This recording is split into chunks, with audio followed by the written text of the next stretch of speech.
Hi, I'm Tim and welcome to WatchYouWant.com. Thanks for logging on. Today we're looking at a watch that is near and dear to my heart. This is the Jaeger-LeCoultre Amvox2. New for 2006, it marked the second edition in the Jaeger-LeCoultre Aston Martin collaborative design effort that started back in 2004.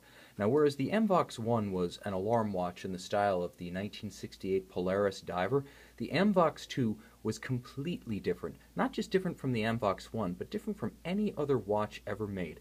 And I will note that I love it so much I actually own one. So if any of this seems like a labor of love, or if I'm gushing from the heart, please just know that I'm a proud father. So the bottom line with this watch is that it's a chronograph, but it has no pushers. And here's the key. This is what JLC did so different in 2006 that had collectors basically in a froth waiting for the debut. When the watch is on your wrist, you touch it at 12 and the chronograph starts. The chronograph starts because it's reasonable to assume that if you're wearing gloves at a motorsports event, even if you're just trackside watching it in cold weather, you're not going to be able to operate those little screw-down pushers that you find on a lot of watches that are ostensibly motorsports chronographs. Rolex Daytona, are you going to be able to get your fingers on those little screw-down oyster crowns when you've got grease on your hands? Probably not. So you just push the crystal, which is hard to scratch, by the way, being made of sapphire. It's almost impossible to scratch, so you don't have to worry about marring it. You might have to worry about fingerprints, but those wipe off. Push it again, and it stops.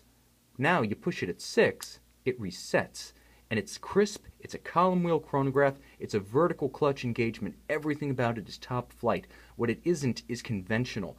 JLC owns the patent on this, and they will for the next couple of decades. So this is the only show in town for this unique, incredibly clean-looking chronograph aesthetic. And the watch features a partially skeletonized dial through 270 degrees of the dial.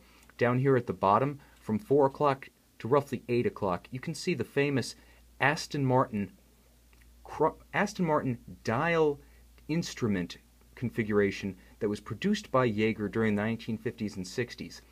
Because this relationship, while it's focused around watches since 2004, actually predates the watches, it predates the Jaeger-LeCoultre manufacturer. It dates back to the 20s when Edmond Jaeger's company sold instruments to automakers and aircraft manufacturers. And those instruments have raced with Aston Martin everywhere from Spa-Francorchamps to LeMans to Sebring. And they've also graced the dashes of many Aston Martin road cars. So while some automaker, watch manufacturer mashups and tie-ups are a little bit contrived, this is completely organic. There's real history here, folks.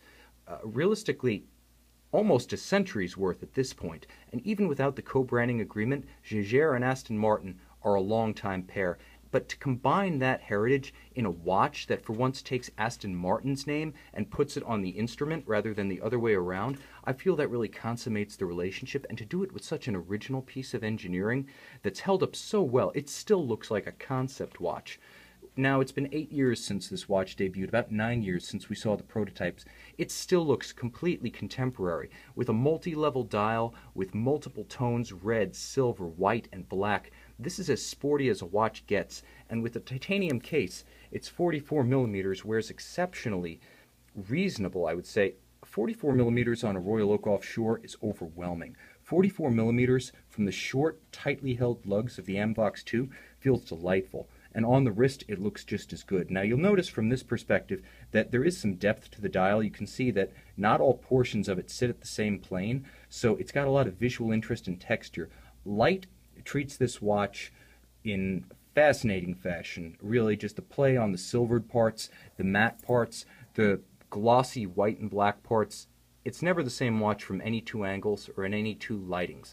So it's just a gorgeous watch. You'll never tire of it. And that skeletonization at the bottom, just as there was a blank space in the bottom 270 degrees of the Aston Martin speedometers built by Jaeger, there's even space to show the chronograph hammers that actually roll on ball bearings and actuate the stop and start of the vertical trigger chronograph. Inside is a caliber 751B manufactured by Jaeger-LeCoultre, 65-hour power reserve, column wheel, and vertical clutch. As I mentioned earlier, it's the definition of refinement. And because you don't necessarily want to accidentally actuate or reset the chronograph, JLC gives you this slider.